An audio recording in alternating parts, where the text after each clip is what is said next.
Hello, I'm Paul Briley, and you're listening to Off the Comma. I'm a human who cares about supporting other humans. On this podcast, we explore all facets of what it means to feel stuck in life. We talk with people just like us who found themselves sitting on a comma and not knowing where to go next. We'll unpack the experience with them, where they've been stuck, what it feels like, what they experienced, and what they learned. My goal is to inspire you by seeing yourself in others. I believe that when we feel more connected and seen, magic can happen. And remember, if you find yourself sitting on a comma in your life, you can also talk to me without a microphone. To explore coaching with me and getting off the comma in your own life, check out my information and book a call with me at offthecomma.com. And I'm also doing something different. I'm curating my own sponsor community, local businesses and professionals who I handpick and who align with our vision here. Be sure to check them out, learn more about them on my website and my YouTube channel. In the meantime, let's get into this week's conversation.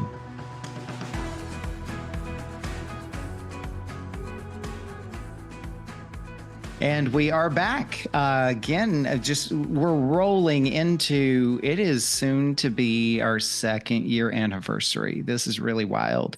And this many episodes in. And so I'm very excited to be back for another week and another one of these amazing and powerful stories. And I'm excited also to be back again with someone who is new to my circle. One of the gifts of this podcast is that I get to meet so many new people, learn so many new things from new people, as well as bring in people that I know. Those of you who have been listening on the regular know that there's a lot of folks that's like, oh, and I know this person from such and such, and I went to such and such with so-and-so. And yet there's all these new folks that I'm very grateful to be coming into our community of storytellers and me getting to learn about them. And today is no exception. I haven't met Terry Tucker before. He's our guest today. And I'm looking forward to getting to know him through his story. And he and I haven't talked about any of the details of his story today, so I'm looking forward to learning about that as well. And I will, on that note, just shut the heck up and turn it over to you, Terry. So before we get into your story today, let's do introductions like we always do. And in addition to anything else you might like folks to know about you, hobbies, work, etc., let's start with, how would you like to be known? Yeah, that's a great question, and my initial reaction to that was, I really don't. I don't have any grandeur of 100 years from now people are going to remember who Terry Tucker was. They're not. But what I really would like to be remembered for or known for now, and I'll use one word, it's connection. And I absolutely love that. There's a professor at the University of Chicago, a psychology professor, who does this experiment with his students. And he does it himself just to kind of keep it fresh. And the idea is, you go out, you get on a bus, and in 3 questions, you go deep with somebody. So you get on a bus, you sit down next to somebody, and it's say, hey, how you doing? Oh, I'm fine. How are you? Question 1, question 2, and I'm just making this up. What do you do for a living? Oh, I'm a doctor. Oh, great. Question 3, have you always wanted to be a doctor? No, I grew up on a farm. I wanted to be a vet, but X, Y, and Z happened. Or, my mom was a doctor and she died of cancer when she was 40, so I wanted to follow in her footsteps. It's that kind of connection that I absolutely love, that I absolutely try to do with other people. And I think social media just allows us to sort of stay on the surface. We don't need to go deep with people, and it's safe there. I want to live dangerously. I want to get down deep and understand other human beings. Nice. Connection obviously is one of the reasons we're here. So that certainly resonates with me. And obviously the very format of this podcast is all about questions that facilitate connection. So you don't have to sell me on that. Here's a drill down question for you as we get to know you a little bit more. What is important to you about connection? It's understanding people's values, people's purpose, people's reason for existing. And I know a lot of people that just kind of feel like, we come from nothing, we are nothing, and we go to nothing. I don't feel that. I mean, I think we're all here. I love the Viktor Frankl, who was a concentration camp survivor during the Holocaust and World War II, talks about how we shouldn't live our life in the abstract, that all of us have a reason, have a purpose while we're on the face of this earth. And most of us never even think about what that purpose is. We never think about what it means to be Mm. great or amazing or do something that is just so part of who we are that it lights us up every day when we get the opportunity to go do that. So I like Mm. to going deep with somebody gives me a chance to understand who they are, where they're coming from, and what's important to them in their lives. It seems like, and I'll reflect things back throughout our conversation, Terry. But so. Correct me where I'm wrong. Was the part I meant to say, or off base. But it seems like because you talk about recognizing purpose and so forth. It seems like, a lot of us go on the search for the quest for purpose and struggle with it. Well, a lot of us, I do. But it seems like when you talk about connection and having these conversations with people, it's a little bit like helping people reveal or describe their purpose, even if that's not the question, or just in the way we kind of get to know each other deeper, as you said, purpose then just becomes evident. I mean, is that a stretch? Yeah, it's not a stretch. I mean, but a lot of people, one, they don't know themselves, and Mm, two, they don't really have an interest in knowing other people. My wife mm, has been in the financial services industry for 40 years. And we used to go to, to the obligatory Christmas party, yeah, at the end of the year. And I always used to play this game, and it used to drive her crazy. But we're still married after 31 years. I said, here's what I'm going to do. I'm going to go into this party, and I'm going to find 5 people you work with. And when the evening's over, I'm going to come out and I'm going to tell you, how they met their spouse, how many kids they have, where they went to school, where they grew up, everything that I can possibly get to know about them. I said, but the other interesting thing is on Monday, they're going to come to you and they're going to tell you what a great guy that I am. But more than likely, nobody's going to know anything about me. Because, mm, hey, Paul, where did you go to college? Oh, I went to such and such and such. Hey, Terry, where did you go to college? That second question almost never comes up. We're narcissistic. We love talking about ourselves and our families and things like that. And there's nothing wrong with that. And I am a curious person. I am very interested in how people ended up where they are or didn't end up where they want to be, so to speak. And I mhm. love digging down into that. One of the jobs that I had in my life was I was a SWAT hostage negotiator with the Cincinnati Police Department. Oh, wow. So there was a lot of this, empathy, how, what, where we going for people that, in all honesty, if you're talking to me and your house is surrounded by the police, you're probably having one of the worst days of your life. So Hmm. it was a lot of trying to drill down on people that were in crisis. And so when you're not in crisis, when you're just at a party or something like that, it's a lot easier to get that information from people. And again, I'm not doing it to try to, hey, let's play this game with my wife. I am actually curious about these people that she works with. And so it Hmm. was just fun for me to do it. Okay. Yeah. So definitely I'm hearing the curiosity, kind of that connection piece that you talked about. And I think it's going to reveal itself even more and in more depth, right, in your story. As we get ready to get into your story here in just a second, anything else you'd like for folks to know about you before we get started? I, I guess I grew up on the south side of Chicago, oldest of 3 boys. I can't tell this from looking at me or from my voice, but I'm 6'8" tall. Mm, And I went to college on a basketball scholarship. After I graduated from college, I'm really going to date myself now, Paul, but this was long before the internet was available to mhm, help people find employment. I moved back home to find a job. And that first job was in the corporate headquarters of Wendy's International, the hamburger chain, in the mhm, marketing department, kind of at the heyday of fast food, the heyday of Wendy's. That was the good news. The bad news was I lived with my parents for the next 3.5 years as I helped my mom care for my father and my grandmother, who were both dying of different forms of cancer. mm, After that, I actually went to work for the hospital that cared for my father and my grandmother. mm, 37, made that major pivot, became a police officer. And as I mentioned, one of the things I did is I was a SWAT hostage negotiator. After that, I started a school security consulting business. I coached girls' high school basketball when we lived in Texas. But I guess for the last 12 plus years now, I've been battling a rare form of cancer, a rare form of mm, melanoma. So it's a little bit mm. about me. Okay. All right. Thank you for sharing. And we'll get to see how more of these aspects of you and some of these elements of your story and your experience show up in your story here in a moment.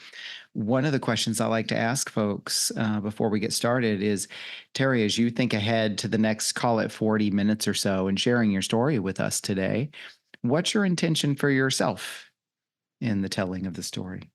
I think one is to connect with you, the host. And I think the other thing is to say, I've learned some things in my life of all the different things I did, certainly over the last 12 years of battling cancer. I don't purport to have all the answers, but I like to say I've learned these things and I would like to offer them to your audience with the Mm, hope that maybe they will resonate. If they do, then by all means take them and incorporate them into your life. If they don't, then find out what does resonate with you and incorporate that into your life. So for me, this is more about what can I offer to people based on the things that I've learned throughout my life. I so appreciate that, and I just want to acknowledge you before we go any further. Too, first of all, for this difficult journey that you've been on, and I've interviewed, a number of folks on the podcast now, and whenever I talk to people who either are in the experience of, or maybe they've come through it, whether it's remission or they've healed or whatever it is, what I notice, and this is a generalization, so apologies if it doesn't come across as intended, but what I notice is folks who have been through the really, really hard stuff is they tend to be very, very giving about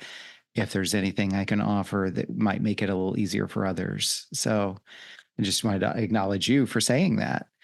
And And I appreciate it. Yeah. Yeah. And it is. When you deal with the difficulties in your life, I mean, you can sort of go inside and say, hey, I want to stay away from everybody, or you can say, okay, I've figured some stuff out. I survived this for a reason. Can I offer that to other people and make hmm, their lives better? And I've seen both sides of that. People are like, no, I don't want to deal with this. Or yeah, let's try to make somebody's life better. And in all honesty, I've learned a lot of things through cancer, but two of the big things that I've learned are, number one, I don't think you truly know hmm, yourself until you've been tested by some form of adversity in your life, whatever that looks like. And secondly, and this may sound weird to your audience, cancer's made me a better human hmm, being. I mean, I've been asked, hey, if you could live your life over again without cancer, would you do it? And honestly, Paul, I don't think I hmm. would. I really believe cancer has made me the person. I know it's made me the person I am today. I mean, it's been 12 years. I was told I'd be dead in 2 years when I was Hmm. diagnosed. And I thought, well, you gave me a death sentence. Maybe I can turn that death sentence into a life sentence. And that's what I've been trying to do for the last Okay. 12 years now. Well, you shared your intention, and my intention is to support you in achieving your intention today. Create the container for you to be able to tell your story. That obviously there's going to be people out there who might hear your story and see a little bit of themselves in you and your story, and feel a little less alone, a little bit more connected, back to your word. And in the best of cases, maybe even feel inspired or empowered to do something they've been wanting to do. So let's jump in. Terry, you've already kind of started giving us a little bit of what I think might be in your story. Question one is, Terry, where in your life have you found yourself sitting on a comma? Yeah, I think one of the first times, and if you kind of look at my resume, it sort of looks like a Super Ball went Mhm. off in a room. It's like, I'm all over the place.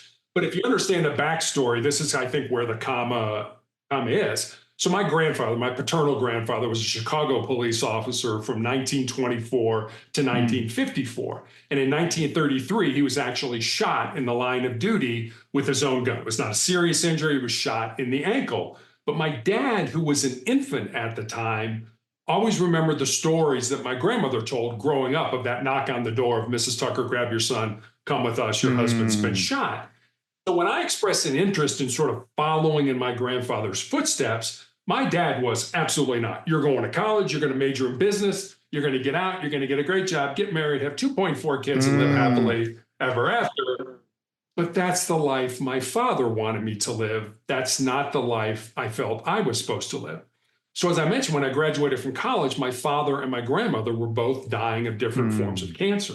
So I had that first big sitting on the comma moment where it was like, well, no, you're dying, Dad. Sorry about that. I'm going to go do my own thing. I'm going to blaze my own trail. Or out of love and respect for you, I will do what you want me to do. And so, if you understand the backstory now, my first two jobs were in business because that's what my father wanted me to do. And I used to joke, it's like I did what every good son did. I waited until my father passed away and I followed my own Mm. dreams. And honestly, Paul, one of the things I'm most proud of in my life is that I never let my dream Mm. die. I mean, I was a hospital administrator when my father died. I could have been like, hey, I'm making good money. This job isn't killing me. It's not terribly taxing. I enjoy it. Why don't I just stay here? But I gave all that up to kind of, start back at the bottom of the barrel and be a rookie police officer and work nights and do all that other kind of stuff because I felt that's what I was supposed to do with my life. I hear so many things here, just reflecting back things, and correct me where I misstate things, but having had a dream, being kind of discouraged from it by expectations of family, not losing the dream, but kind of deferring it. Then, when those expectations are no longer relevant because your dad has passed on, you were able to kind of grab back onto the dream. And as you said, start over. I mean, that's a lot of things going in terms of what you want to do with your life, which is one of the most fundamental things that many of us grow up into as we become adults. You're absolutely right. And I mean, 37 years old is pretty old to be getting into a line of work like law enforcement. It's a Mm. physically demanding type of job.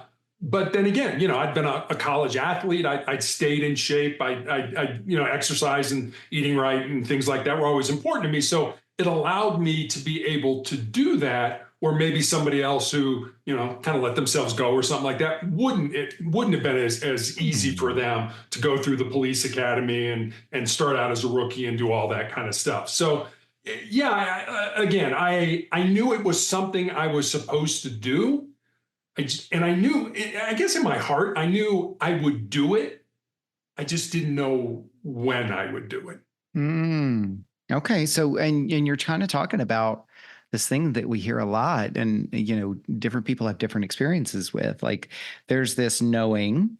Um, I guess what I'm kind of curious about as you continue the story is, when you talk about this knowing, is that more of a reflection in hindsight that's like, oh, I can see that I did, or was that a living experience through the whole thing? Like, okay, let me just bide some time, but I am going to get back to the thing that I want.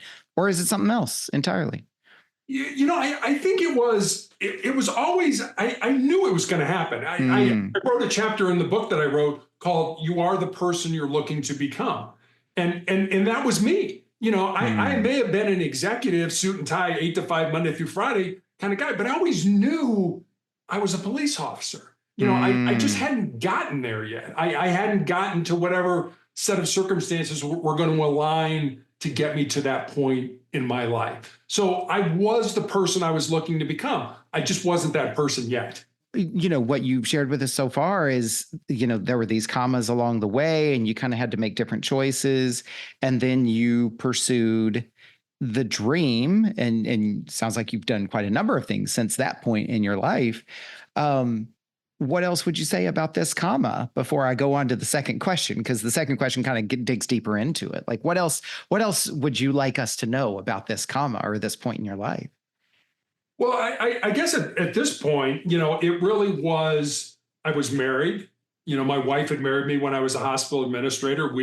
After getting married, we moved out to Santa Barbara, California. And I remember there was a circular that came in the mail.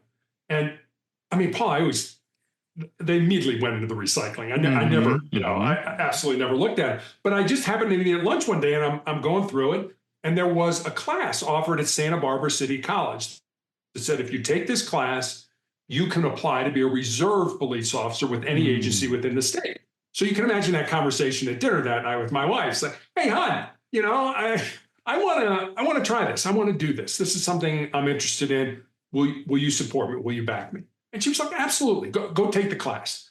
And so I did. I took the class and I ended up getting on with Santa Barbara PD. So I would work my regular job. At the time, I was a customer service manager for an academic publishing company Monday through Friday. And then Mhm. Friday, I come home from work, put on my uniform, go to roll call and work all night. And my wife Mm. tells the story much better than I do. She said, you would come home exhausted because I'd been up for more than 24 hours. She said, but with this big smile on your, and she said, I knew that's what you wanted to do. I knew that's where you were supposed to be. Our daughter Mm. was born shortly after that. We were both from the Midwest. So we moved back to Cincinnati. And that's when I said to my wife, I'm like, look, I want to do this full time. Will you support me? And I went into it full gun. I mean, I was and you're going to laugh at this. I was an undercover drug investigator, narcotics investigator at 6'8". And, Mm. I was on the SWAT team. I was, I'm like, will you support me? And I think the big thing there is if my family had not supported me, it wouldn't have been something I would have done. They were number one, my God, my family, and then what I did. Mhm. So if they hadn't supported me, I wouldn't have done it.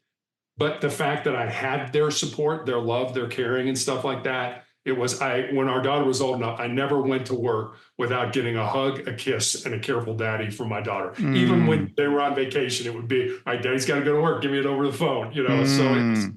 almost like armor that you put on to be able to go out and do the job. Yeah. Well, I'm like, even in the retelling of the story all these years later, like it's still the same. Like, you notice how your enthusiasm has jumped up and you're grinning more. And so clearly your passion for this, still resonates today, even in the retelling. Terry, let me ask the second question of our five. And then this is the point where go back and forth, obviously, but let's kind of see what shakes out here. The second question is, as you look back at this comma that you were sitting on, what did it create for you? It created my purpose. It created finding my purpose in life. And but I knew that. I knew it. I knew that's what I was supposed to do. I just and it's hard for me to Mhm. put it in words. It's something that's so down deep, in my heart, in my soul, that this is what I was supposed to do. And I guess let me make one comment. Mm. It wasn't who I was, if that makes any sense. It's what I did, and it was my purpose, and I knew I was supposed to do it, but it wasn't who I was. And there were several people I worked with in law enforcement Mm. that had been cops for, 25, 30, 35, 40 years and should have retired, some of them Mm. decades ago, but couldn't because their entire identity was tied up in that gun, that badge, and the authority that they had. That wasn't me.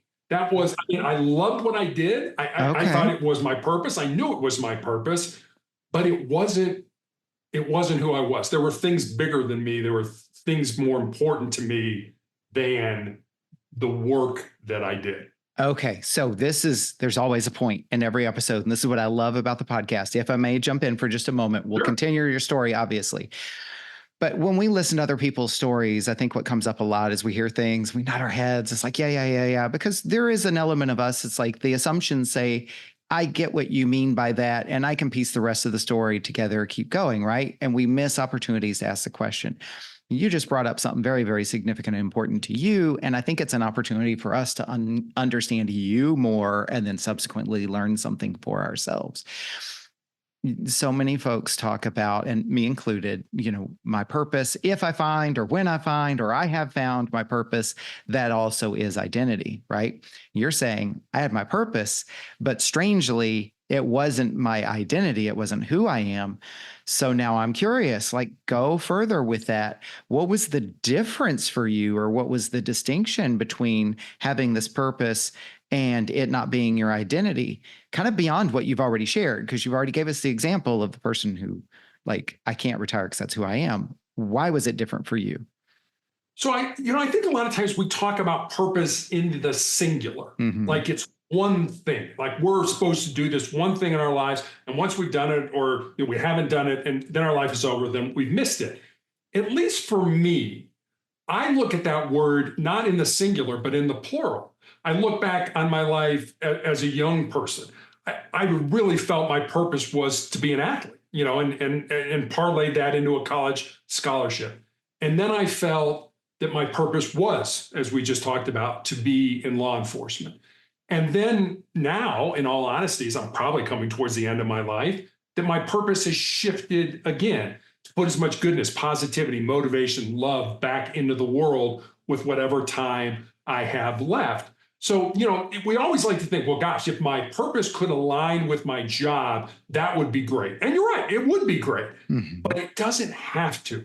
I mean, your purpose could be, whatever it ends up being. Your job could be over here. It's what you do to pay the bills, whatever that is. But your purpose is over here. To be a podcast host, to write, to paint, to be an Mm. activist, whatever it is that you feel is in your heart.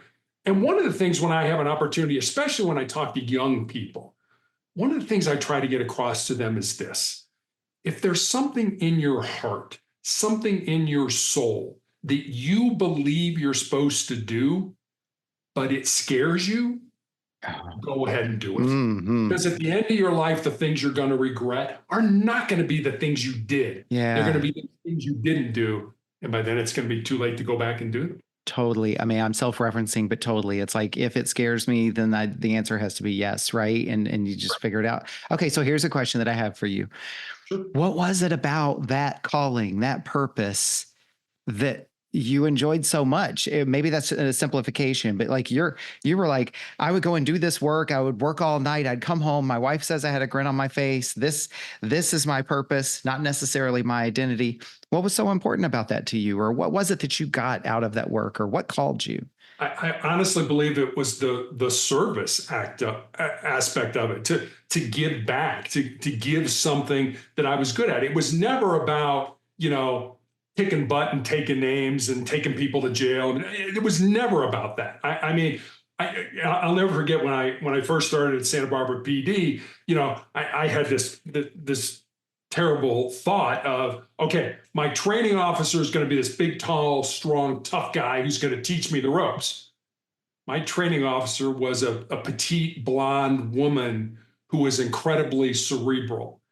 And I look Mm, back on that and think, she taught me how to be a cop. I always think, and I've always said this, I had a female partner when I was in Cincinnati. Women make better cops than men because women are mm, more willing or smarter to engage their brain and their mouth before they engage their fists. their Yeah, hands. when you Yeah. go Mm, hands on with somebody, there's a good chance somebody's going to get hurt, and then somebody may be you.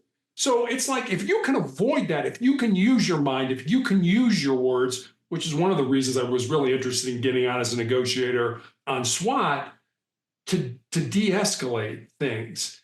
I mean, I'm just like, okay, I've totally missed the bullseye here. I expected to be going left, we're going right because this woman taught me how to be a good cop. We're still friends 40 years later.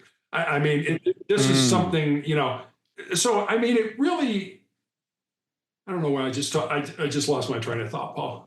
Well, we were talking about like what was it that was so Got that impassioned you about this, and you said it was the service aspect, the giving back, and then this is where I kind of learned it from. Yeah, and I learned it from her, but I also go back to my parents. I have no sisters. I have two other brothers. We were all college athletes. One of my brothers was drafted by the Cavaliers in the National Basketball Association. So our entire lives revolved around sports. And I'd have a Mhm. game on Thursday night at 5 o'clock at this location, and my brother would have a practice at Thursday night at 5 o'clock at that location. So dad's going with me, mom's going with my brother. But our parents taught us the value of family, of loving each other, of Mm. caring for each other, of supporting each other. And I think that is, I don't think, I know, that is spilled over into the lives that we ended up doing. Both of my brothers are in high school education, have been their entire lives. I've done a lot of things, but if you ask me what I did with my life, I'd say I was a police officer. So it was that act of giving back, that act of caring, that act of service that I think goes back to our parents, to being, Mhm. being part of a family. I loved growing up. It was a great time. My story is not my dad was an alcoholic and he beat my mom. It was just the opposite. We were a loving, Mhm. caring family. And I like to think that we've parlayed that into our lives and now also have parlayed that into the lives of our children and the things that they're doing in their lives. Would it be safe to say that perhaps there was an element of exactly what you just said in how you wanted to be a police officer? Yeah. I'm 6'8", 240 pounds. I mean, most people are going to lose if you're going to try me. You're not going to you're Hmm. not going to win. But I never wanted to be that kind of person. And, I Hmm. wanted to work the problem. I just didn't want to handcuff you and take you to jail. It didn't solve anything. Why are you Hmm. in this situation? I'll never forget my partner and I one time. We had a guy. We ran a really bad area. A lot of guns, a lot of dope, a lot of violence. And there was a guy who used to hang around with the dope boys, and he would drive without a driver's license. That was basically his crime. And in Ohio, Hmm. that's a misdemeanor of the first degree. So it's the highest misdemeanor you can have. And so my Hmm. partner, she and I formulated this plan. And what we did is we pulled up on the corner for the dope boys. And of course, as soon as the cops pull up, everybody scattered. We grabbed him, we handcuffed him, we put him in the back of our car, and we drove him up to the tennis courts behind the high school. Now, I work nights, so this is like 3 o'clock in the morning. And we pull him out, we handcuff him, like, look, you're not in trouble, but listen to what we have to tell you. It's like you need $500 to pay to the state to reinstate your driver's license so you have a valid driver's license. My partner and I are willing to pay that for you. Number two, you don't have a high school diploma. We've got somebody that will get you your GED, that will work with you to get your GED. And we also have somebody that will employ you. Now that person's on the other side of town. It's not going to be here in the neighborhood with your friends. Hmm. Are you open to that? And what do you think he said, Paul? I'm guessing yes. He said no. Said no. Ah. He's like, I grew up in this neighborhood. These guys are my friends, and we laid it out. I mean, it's kind of like a little tough love. It's Hmm. like these guys are all convicted felons. If you keep hanging out with them, your life is going nowhere. But the Hmm. bond, the attraction, the fact that he grew up in that neighborhood was so strong that he couldn't pull away from it. And I think it was almost 18 months later, he ended up committing an armed robbery, got caught, and did like 10 years in the state penitentiary. And you look back on that and you think, I gave you a chance. You Hmm. chose not to take it. And that's fine. Hmm. That's your prerogative. But at least we tried to make a difference, at least in that one person's life. Hmm. Hmm. So I'm definitely hearing, over and over again, this making a difference, being able to connect, and, how important that is to you. Before we get into the third question, because that's where we're going to get into kind of learnings and so forth, I don't normally do this, but I want to ask it since you brought it up in earlier in your introduction and so forth. Where does it the cancer come into your story? Is it part of this story that you're sharing with us today? If it's not, I mean, it's none of our business. I just wanted to extend that invitation so that we didn't overlook anything. No, and it occurred later in life. It occurred when I was coaching girls high school basketball. I'd gotten out of law enforcement. I'd started my school security consulting business, and I had a callus break open on the bottom of my left foot. Mm. And initially didn't think much of it, but after a few weeks of it not healing, I went to see a podiatrist, a foot doctor friend of mine. He takes an X-ray, says, Terry, I think you have a cyst in there, and I can cut it out. And he does. And he shows it to me. It's just a little gelatin sac with some white fat in it. No dark Mhm. spots, no blood, nothing that gives either one of us concern. But fortunately or unfortunately, he sends it off to pathology. And Mm. then 2 weeks later, I get that call from him. And as I said, Paul, he's a friend of mine. And the more difficulty he's having explaining to me what's going on, the more frightened I am becoming. Mm. So finally, he just lays it out for me. He said, Terry, I've been a doctor for 25 years, and I have never seen the form of cancer that you have. You have an incredibly rare form of melanoma. And most Mm. people think of melanoma as too much exposure to the sun, affects the Mhm. melanin pigment in your skin. Mine has nothing to do with sun exposure. It's a rare form that appears on the bottom of the feet or the palms of the hands. And because it was so uncommon, he recommended I go to MD Anderson Cancer Center and be treated. And so I did. I had the bottom of my foot excised, I had all lymph nodes in my groin removed. And then I was told, you'll probably be dead in 2 years. We have nothing to Mm. offer you other than surgery. So I spent 5 years on a drug called interferon. Eventually, in 2018, I had my left foot amputated. In the middle of the COVID pandemic, I had my left leg amputated, and Mm. I have tumors in my lungs that I'm still being treated for. So it's been a round, kind of around the world tour of 12 years of sometimes living, but also sometimes not dying. And Mm. I understand the difference between those two.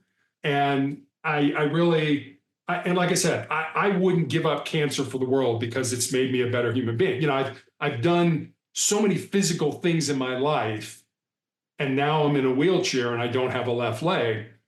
And the way I balance that is when you can't do what you're good at, you do what's important. And I Mm. really think what I'm doing now is much more important than being a college athlete or anything like that.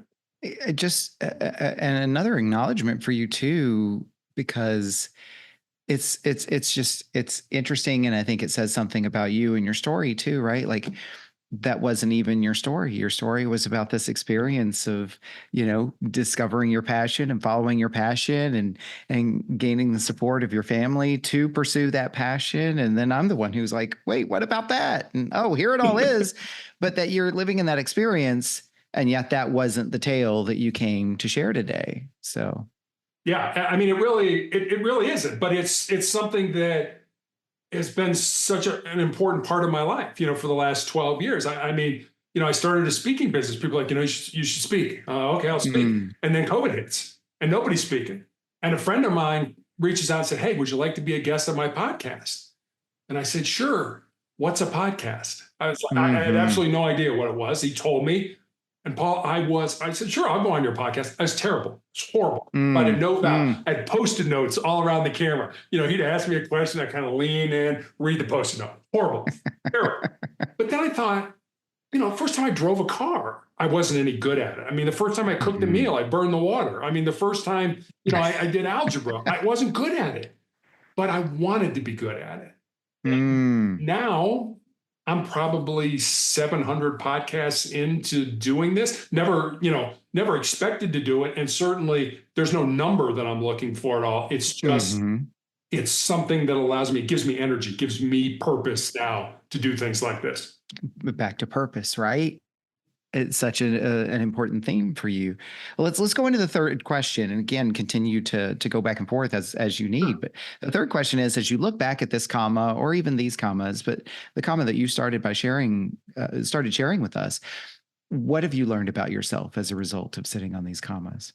I guess let me tell you a story. I think the story illustrates really what I've learned. But this true story happened back in the 1950s at Johns Hopkins University. There was a professor there who was doing an experiment with rats. As soon as I say that, everyone's like, oh God, talk about rats. Like, yeah, I'm going to talk about rats. So hang with me here. He took rats and he put them in a tank of water that was over their head. And he wanted to see how long the average rat could tread water. And the average rat treaded water for about 15 minutes. Just as those rats were getting ready Mm, to sink and drown, he reached in, grabbed them, pulled them out, dried them off, and let them rest for a while. And then he put those exact same rats in that exact same water. And the mm, second time around, on average, those rats treaded water for 60 hours.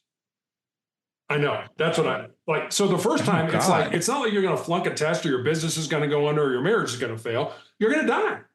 And the second time around, Hmm. 60 hours, which taught me two things. Number one, the importance of hope in our lives, that if we know we're doing the right things, maybe not today, maybe not this month, maybe not even this year, but at some point in time, there's a decent chance that you might get to where you want to be.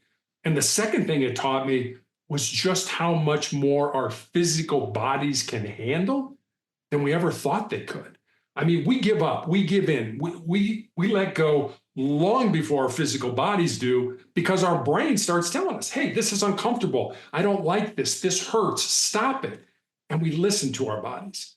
And I mean, don't get me wrong. I think we all have a Mm, breaking point, but I think that breaking point is so much farther down the road than we ever thought it would be. We give up long mm, before our physical bodies ever give up. And I've learned that. I've learned that I mm, can, I had my leg amputated in the middle of COVID. They told me I would be, and it's an above the knee amputation. So I don't have much left. They're like, you'll be in the hospital for 10 days to 2 weeks. 48 hours after I had my leg amputated, they sent me home because of COVID. We weren't ready for mm, that. It's like, you know what? We'll figure it out. mm, mm. I will find a way to make this work. My wife and I will find a way to make this work. And we did. And that's what I've learned. Mm. I mean, it's like, there's nothing you're going to throw at me that I'm not going to figure out a way to make this work.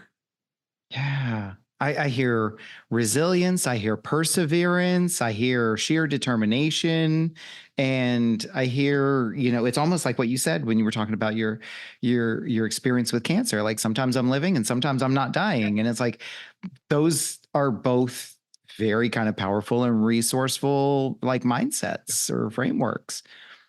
Okay.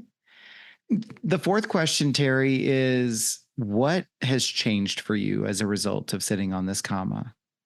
I guess there's a piece that I found in dying. I always say I've probably done more living in the 12 years I've been dying of cancer than I've done in my entire life. And I had a pretty good life up before that. Mm. I did a lot of things in my life. And I remember when I had my leg amputated and found out I had these tumors in my lungs, I went with my wife to the mortuary and to the cemetery and to the church, and I planned my funeral. And because, I come on podcasts like this, or I speak in person to Mm. groups about motivation, the need to keep moving forward, I actually got some brushback from people that commented that somehow planning my funeral was in some way defeatist. And I had to remind these folks that, last time I checked, we're all going to Mm. die. I don't think anybody's working on a cure for life right now. Every one of us is going to die, but Mm. not every one of us is going to truly live. And I remember I heard a Native American Blackfoot proverb years ago that I absolutely loved. And it goes like this: when you were born, you cried and the world rejoiced. Live your life in such a way so that when you die, Mm. the world cries and you rejoice. That's what. Mm. Wow.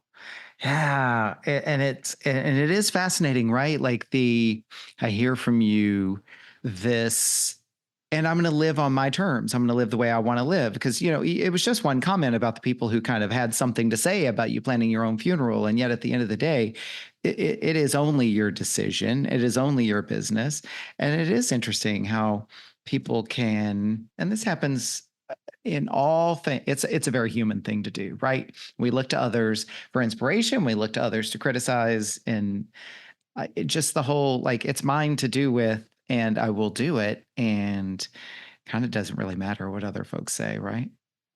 I mean, it doesn't. And the other way I look at this, and I have a very strong faith in God. I know a lot of people don't, and I would never put my faith on somebody else. But I look at it as, can God use my weakness? Can God use my sickness, my infirmity, to demonstrate to other people his kindness, his caring, his compassion, his love, Mhm. his hope, all that stuff? So it is, what can I offer? How can God use me as an instrument to help other people in whatever journey they're experiencing in their life? Mhm. Terry, fifth question. What does getting off the comma look like for you? I guess I guess it means living the life that I'm supposed to live. And I mean, and the important word there is living. And, one of the things we used to do as hostage negotiators, a lot of times we would show up on scene with somebody and have absolutely no idea why we were there. What got this person to grab a gun and barricade themselves? And one of the things we used to use was what we call tactical empathy. I think you get rid of the word tactical and just call it empathy.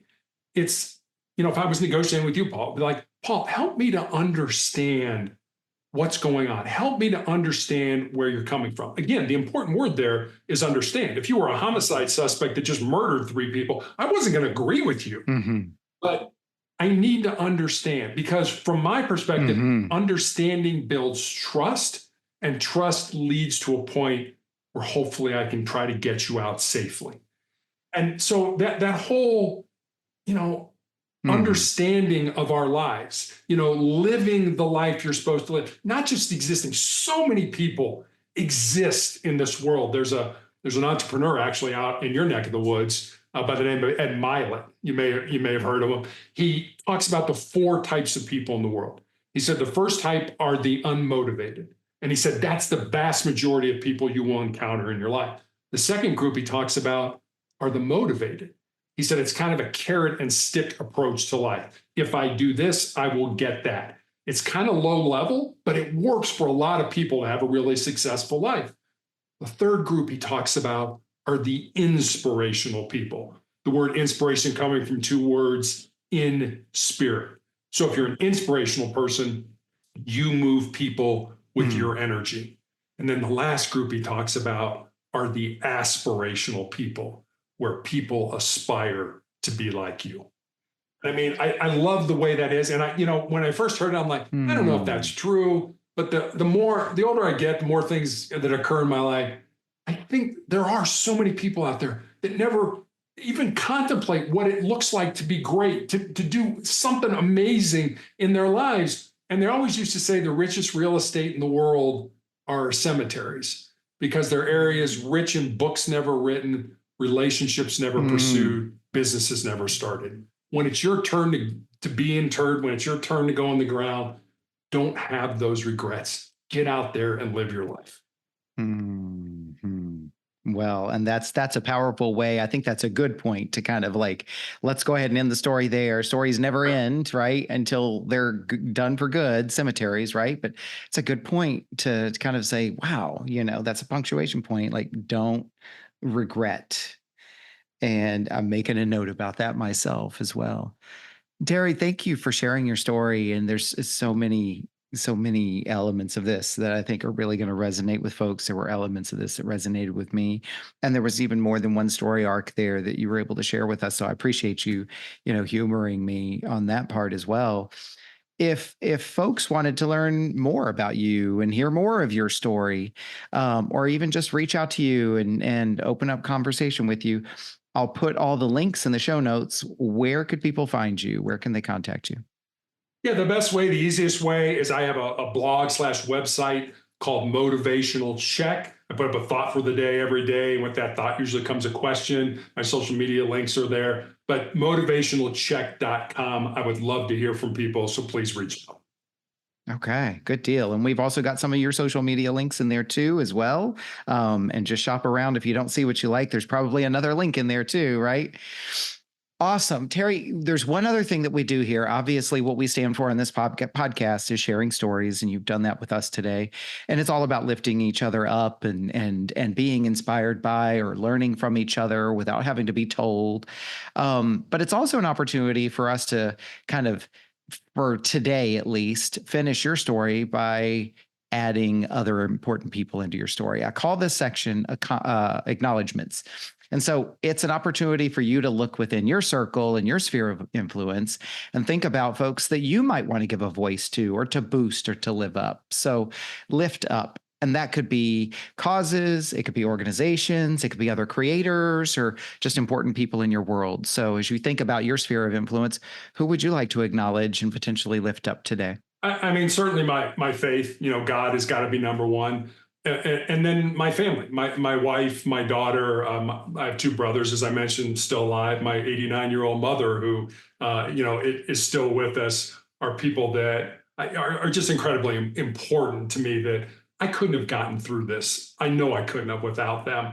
And then I've been at the University of Colorado Cancer Center, Anschutz campus in Denver for 12 years of cancer. 11 years of those have been with those doctors, those nurses, those therapists. And, if you don't mind, I can just tell you a quick short story. I had a nurse one time, a young nurse. She was about 25 when I first met her. She was already a nurse, but she was learning how to do things on the unit where I am actually still being treated for the tumors in my lungs. And about 6 months later, she was taking care of me on her own. And she came in and she's like, "Terry, I've got a story I want to tell you, but I don't know how to tell you." And Paul, I don't know how to respond to that. It's like, what do you say when somebody says that? I said, "Well, I hope you decide you want to tell me. I think I would enjoy hearing it." So she's in and out for the next couple of hours, and then finally comes in, sits down. She's like, "All right, here's the story." She said, "When I first met you, I was going to get out of nursing. I'd had a very good friend of mine die. I was in a really dark place. I talked to my family. I was going to quit nursing, and I was going to go to work for Amazon." She said, "And then I met you." And she said, "I see how you react, and I have a very bad reaction to the medication that I'm on." And she said, then I went back in your file and I read everything that you'd been through your cancer journey. And she said, when I finished reading your story, I knew I was where I was supposed to be. Now, if she would have never told me that story, I would have had no idea that my life had an impact on her. I know those nurses have had an impact on me. You know, they're my family, they're my friend. One of the nurses once said, she said, half the nurses here wish you were their father, the other half wish you were their husband. So that is probably one of the greatest compliments that those young ladies. Well, it seems like it's a testament to the kind of spirit you bring into your interactions with people, that people are walking away with these types of positive feelings under those circumstances, that there's a way that you make them feel that's inspirational or aspirational. And so I love that, because it personally resonates with me with the whole, you know, even with our struggles, we never know who's watching, and who our struggle may not even be for our own benefit. It's for someone else's. And so there's no call to action on that. Like, you know, toughen up and keep going. You just never know. And if we're fortunate in this lifetime, sometimes someone will tell us, and then it may not necessarily make it all worth it, but it sure can add some meaning to it, doesn't it? Absolutely. Nice. Terry, thank you so much. I appreciate that. And I invite everybody to certainly check out your links and the links of some of your acknowledgments in the show notes, and just look forward to hearing more from you and following your journey, and wish you the best of weeks ahead and continued strength in your journey with your relationship with cancer. Well, Paul, thanks for having me on. I really enjoyed talking with you. Great. Take care. What an honor it is for me to witness these powerful stories. I hope you feel the same way too. Think about what you learned from this conversation. What stood out for you? What challenged you? What inspired you? And I encourage you to write it down in some form of journaling and reflection. Surprises can reveal themselves to you when you do this. And if you were moved by today's conversation, pass it along to someone you care about. Let's spread the word. Let's continue to build connection. And if you do discover something you'd like to unpack further, book a call with me and let's talk about it. My links are in the show notes. Be sure to like this episode, follow the podcast here on this platform and social media at Off the Comma, and feel free to comment and interact with these posts and episodes. Check out my website for workshops, events, and my sponsor community. I'm covering the costs of production by curating my own sponsors who align with our vision. Be sure to check them out. They're all powerful people and businesses. Thank you for listening to this episode of Off the Comma. As always, keep noticing and keep listening.